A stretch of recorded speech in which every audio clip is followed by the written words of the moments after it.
एक तरफ सरकार और पुलिस प्रशासन कानून व्यवस्था को मुस्तैद होने का दम भरती है, दूसरी तरफ शायद बेटियों की चीख न सरकार और ना ही प्रशासन को सुनाई देती है। आंखें मुद्दे प्रशासन ये कहता है कि इस वक्त उत्तर प्रदेश में पूरी तरीके से रामराज व्याप्त है, लेकिन एनसीआरबी के आंकड़े इस समय चीख चीख कर कह रहे हैं कि सियासतदान और हमारी सुरक्षा में तैनात वर्दीधारियों को कम से कम इस मामले पर अब अपनी आंखों पर बंधी पट्टी को खोल देना चाहिए, नहीं तो बहुत देर हो जाएगी। एनसीआरबी के महिला अपराध को चौंकाने वाले आंकड़े आपको बता देते हैं। महिलाओं के अपराध के खिलाफ में आपको बता दें 7.3% वृद्धि हुई है। देश में 2019 में औसतन 87 मामले डेली दर्ज किए गए हैं। साल 2019 में अपराध के कुल आंकड़े 4,05,861 हैं। 2018 की तुलना में यह आंकड़ा 7% अधिक है। इसके साथ ही 18 में महिलाओं के खिलाफ अपराध के आंकड़े की बात करें तो 3,78,236 है। इसमें अधिकतर महिला के पति या रिश्तेदार के द्वारा अंजाम दिए गए ऐसे मामलों में आपको बता दें इस साल 30.9% वृद्धि हुई है। महिलाओं के अपहरण से जुड़े मामलों की बात करें तो 17.9% अभी तक इन आंकड़ों में वृद्धि की गई है। इसके साथ ही किस तरीके के अपराध हुए हैं, कितने अपराध, यह भी बताते हैं। आईपीसी के तहत दर्ज महिलाओं के खिलाफ अपराध के ज्यादातर मामले घरेलू हिंसा के हैं। 3.9% पति या रिश्तेदार की क्रूरता के हैं। 21.8% इज्जत लूटने के इरादे से महिलाओं पर हमला बोला गया। 17.9% महिलाओं का अपहरण और अगवा करने का मामला है। 7.9% बलात्कार के केस दर्ज किए गए हैं। तो ये कुल आंकड़े हैं जो हम आपको बताने की कोशिश कर रहे हैं, इनके जरिए दिखाने की कोशिश कर रहे हैं, सरकार को चेताने की कोशिश कर रहे हैं। जब भी एनसीआरबी के आंकड़े जारी किए जाते हैं तो सबसे पहले तमाम विपक्षी दल के दिग्गज मैदान में कूद जाते हैं। अपने बयानों से सरकार को घेरने की लगातार कोशिश की जाती है, जैसे बस वो इसी मौके का इंतजार कर रहे हैं। वहीं दूसरी ओर सत्ता पक्ष की बात करें तो अपने बचाव में भी सत्ता पक्ष लगातार कूदता है। तो चलिए सुन लेते हैं इन आंकड़ों पर हमारे बयानवीरों के बयान। एनसीआरबी का डाटा ही हम देखें तो हत्या, बलात्कार, लूट, डकैती में भारतीय जनता पार्टी की सरकार रहते हुए उत्तर प्रदेश नंबर 1 पे पहुंच चुका है। महिलाओं पर अत्याचार कैसे हो रहे हैं जनता अच्छी तरह से जानती है। किस तरह से अपराध उत्तर प्रदेश में बढ़ रहा है यह भी जनता भली भांति देख रही है। अपहरण कितना कैसे हो रहा है, पुलिस वालों की हत्याएं हो जा रही है, जनता देख रही है। और भारतीय जनता पार्टी तो वो सरकार है, हमारे मुख्यमंत्री तो वो मुख्यमंत्री हैं जो कि खुद अपना केस वापस ले रहे हैं। जो उन पे मुकदमे थे, ये हिंदुस्तान के पहले मुख्यमंत्री हैं जो अपने केस खुद वापस ले रहे हैं। और यही हाल हमारे उप मुख्यमंत्री का भी है। एनसीआरबी के आंकड़े चीख चीख कर कह रहे हैं कि उत्तर प्रदेश में राम राज्य नहीं है, जंगल राज्य है। आदरणीय योगी जी, अब भी आप क्या हेडलाइन मैनेजमेंट करेंगे या आपके अधिकारी हेडलाइन मैनेजमेंट करेंगे? अब कौन सा तर्क आप देंगे?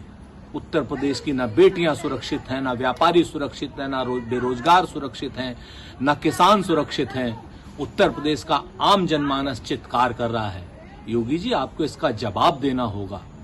खाली बातों से काम नहीं चलता है। विपक्ष यह तो बताता है कि देश में अपराधों की सबसे अधिक संख्या उत्तर प्रदेश में है, लेकिन प्रति करोड़ या प्रति 10 लाख की आबादी पर उत्तर प्रदेश में अपराधों का प्रतिशत देश के सभी राज्यों से कम है, यह विपक्ष नहीं बताता है। क्या 23 करोड़ की आबादी वाले राज्य में अपराधों की संख्या की तुलना 1 करोड़ वाली आबादी के राज्य के साथ की जा सकती है? एनसीआरबी के आंकड़ों के आधार पर उत्तर प्रदेश में जनता के सामने सच न सामने लाकर चीजों को, शब्दों को घुमा फिरा के कहा जा रहा है, लेकिन यह जनता है, यह सब जानती है।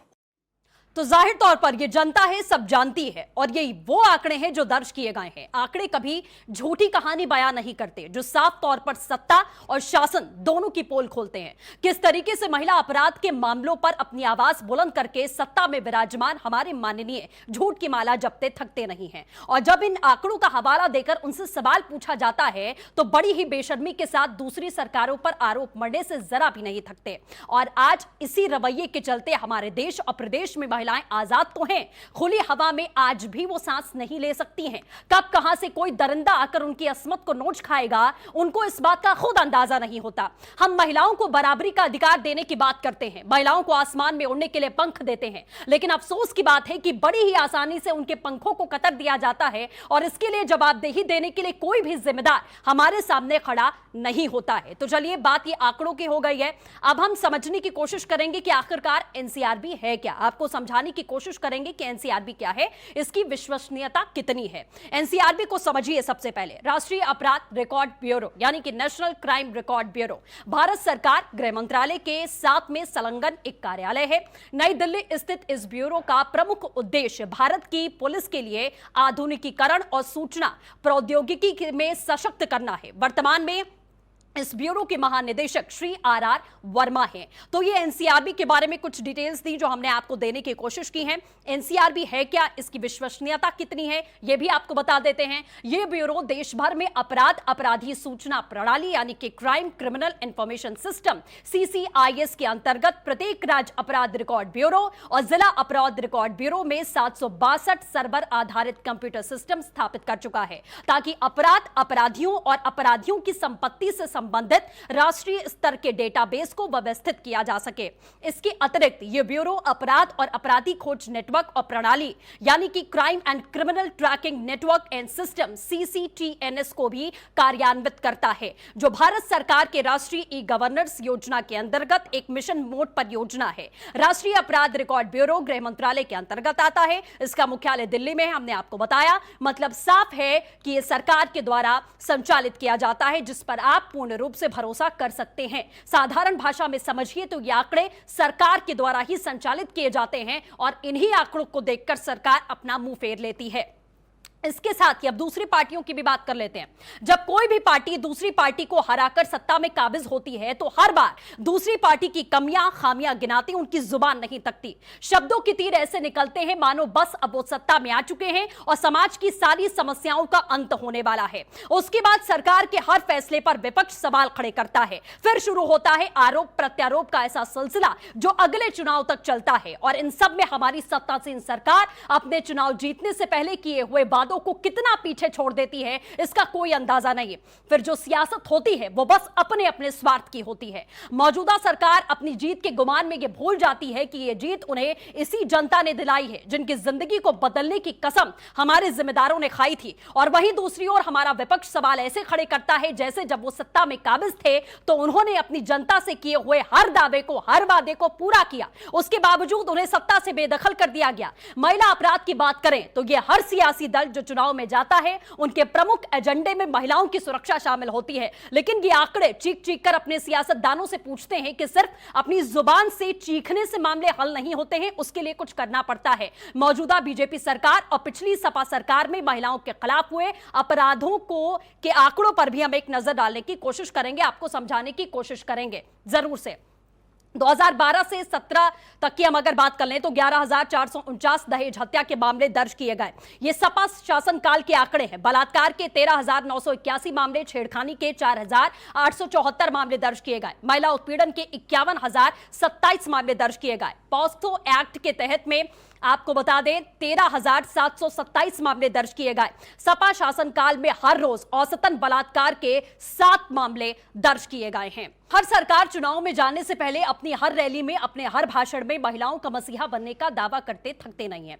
चुनाव से पहले ऐसा लगता है जैसे अब वाकई में महिलाओं को असल आजादी मिल पाएगी। अब खुले आसमान के नीचे बिना डरे वो जी पाएंगी। ये बंद आंखों से देखा गया एक सपना ही लगता है, क्योंकि जैसे ही उम्मीदवार चुनाव जीतकर सत्ता में काबिज हो जाते हैं वैसे अपनी सारी कही हुई बातों को हवा में उड़ाते उन्हें देर नहीं लगती और इसी के साथ टूट जाते हैं हमारी आधी आबादी के ख्वाब। योगी सरकार में ये आंकड़ा औसतन हर रोज 52 तक पहुंच चुका है। एनसीआरबी के आंकड़े हमने आपके सामने पेश ही किए हैं। सरकार और प्रशासन चाहे सच को छुपाने की कितनी भी कोशिश कर ले, ये आंकड़े हर बार झूठ से पर्दा उठा ही देते हैं। इसीलिए हम कहीं ना कहीं ये आपके सामने आंकड़े पेश कर रहे हैं। तो योगी सरकार में इस समय मौजूदा प्रशासन की जिस समय स्थिति बनी हुई है वो अपराधों पर भी नजर डाल लेते हैं। यूपी में रेप और बढ़ते अपराध में कटघरे में योगी सरकार का रामराज्य का दावा आ चुका है। 16 अगस्त 2020 को यूपी के लखीमपुर खीरी में 13 साल की एक दलित लड़की का गैंगरेप हुआ। उसकी लाश गन्ने के खेत में मिली। 10 अगस्त 2020 को सुदशा भाटी सुबह औरंगाबाद के पास अपने छोटे भाई के साथ मोटरसाइकिल पर जा रही थी,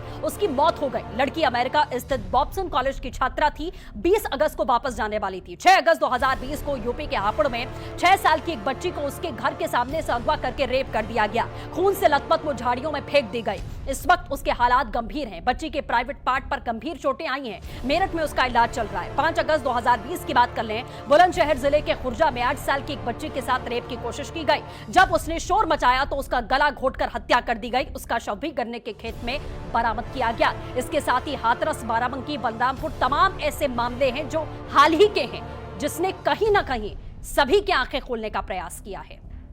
साथ ही आपको बता दें, उत्तर प्रदेश के मुख्यमंत्री ने यह दावा 5 अगस्त 2020 यानी कि उसी दिन किया था जब प्रदेश के पश्चिमी इलाके में 8 साल की बच्ची की रेप की कोशिश की गई। जब बच्ची शोर मचाने लगी तो उसकी हत्या कर दी जाती है और उसी वक्त देश भर का मीडिया अयोध्या में राम मंदिर के भूमि पूजन समारोह की कवरेज कर रहा था। तो इससे लगभग 650 किलोमीटर की दूरी पर एक माता पिता अपनी 8 साल की लापता बच्ची को खोज रहे थे, लेकिन उन्हें अपनी बच्ची तो नहीं मिली, उसकी लाश खून से लथपथ जरूर मिली। इसके 4 दिन बाद यानी कि 31 जुलाई 2020 को यूपी के मुजफ्फरनगर में 8 साल की एक बच्ची का रेप किया गया। गला घोंटकर उसकी हत्या की गई। इस बच्ची का शव भी गन्ने के खेत में फेंका गया। इसके साथ साथ हाथरस में हुए जघन्य अपराध को कोई भुला ही नहीं सकता। उसके बाद तो जैसे मामलों की बाढ़ आ गई। बलरामपुर, एटा, आजमगढ़ लगातार कई मामले सामने आए जो खोखले प्रशासन के खोखले दावे का खुलेआम ऐलान करते हैं। इस रामराज्य के आगाज में क्या महिलाएं सुरक्षित हैं? ये सवाल है। इस सवाल पर दावे किए जाते हैं, लेकिन आंकड़े इन दावों से उल्टी तस्वीर पेश करते हैं। इसके साथ ही आपको बता दें, योगी सरकार ने अपने प्रयास भी गिनाए हैं। उन्होंने कुछ आंकड़े भी जारी किए हैं, कुछ बातें बताने की कोशिश जरूर की है। सरकार द्वारा मिली जानकारी के अनुसार पॉक्सो एक्ट में अभियुक्तों में सरकार अब तक 919 लोगों को सजा दिला चुकी है। ये दावा सरकार की तरफ से किया गया है। इनमें से 5 को सजाए मौत, 193 को आजीवन कारावास हो चुकी है। इन सब के नतीजे बेहद सकारात्मक आए हैं। सरकार की तरफ से यह दावा किया गया है जाहिर तौर पर, लेकिन सबसे बड़ी बात है कि जमीन पर कहीं ना कहीं हकीकत कुछ और है। सियासतदानों की महिला अपराध पर सियासत क्या रही है, यह हाथरस मामले पर आपने बखूबी देखा है।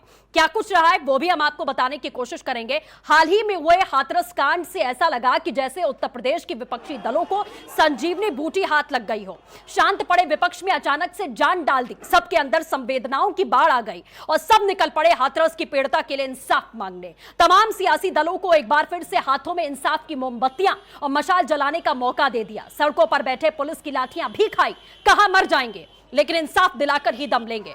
बाद में शुरू हुआ पीड़िता के परिवार से मिलने के लिए संघर्ष और उसी दौरान सियासत का वो चेहरा देखने को मिला जो सभी को शर्मसार करने वाला था। राहुल गांधी जो पूरे कोविड के दौर में लापता थे, अचानक उन्हें अपने देश की याद आ जाती है कि वो भी इसी देश का हिस्सा हैं। भाई बहन की जोड़ी निकल पड़ती है पूरे दल बल के साथ, हजारों कांग्रेस की कार्यकर्ताओं के साथ पीड़िता के परिवार से मुलाकात करने। उसके बाद ऐसा लगा जैसे होड़ मच गई। अब सभी को लड़ते हुए परिवार तक पहुंचकर ही दम लेना था, नहीं तो अपनी जमीन मजबूत और मौजूदगी हमारे सियासतदान कैसे दर्ज करा पाएंगे। क्या सपा क्या बसपा, सभी के जहन में इंसाफ की गुहार निकलने लगी। लगा मानो हाथरस कांड के जरिए कोई जादू की छड़ी उनके हाथ लग गई। इसे घुमाते ही उत्तर प्रदेश में जीत का रास्ता साफ हो जाना है। लेकिन सवाल यह है कि यही सियासी दल जब सत्ता में होते हैं तो ये संवेदनाएं जनता के प्रति इंसाफ की ललक, अपराध को जड़ से खत्म करने का ये जुनून तब क्यों नहीं याद आता। आप खुद सोचिए, अगर सत्ता में काबिज होते समय ये जोश ये जुनून हो तो शायद हम कभी ऐसे मुद्दों पर मशाले जलाने की जरूरत हमको नहीं पड़ेगी। लेकिन अफसोस इसी बात का है क्योंकि अगर ये मुद्दे सुलझा दिए जाएंगे तो चुनावी मुद्दे खत्म हो जाएंगे। उदाहरण के तौर पर आप राजस्थान में महिला अपराध पर राहुल गांधी और प्रियंका गांधी ने चुप्पी साधना ज्यादा बेहतर समझा। तो सवाल यही है कि क्या अपनी सुविधा के मुताबिक सियासतदान मामलों की गंभीरता को समझते हैं। अगर अपने शासित राज्यों में हुआ तो आंखें मूंद लेनी चाहिए, अगर किसी और पार्टी शासित राज्यों में हुआ तो मामले में संवेदनाओं की बाढ़ आ जाती है। ये स्वार्थ की राजनीति नहीं तो और क्या है जो हर दल इस समय करता हुआ दिखाई देता है। कटती मरती हमारी जनता है।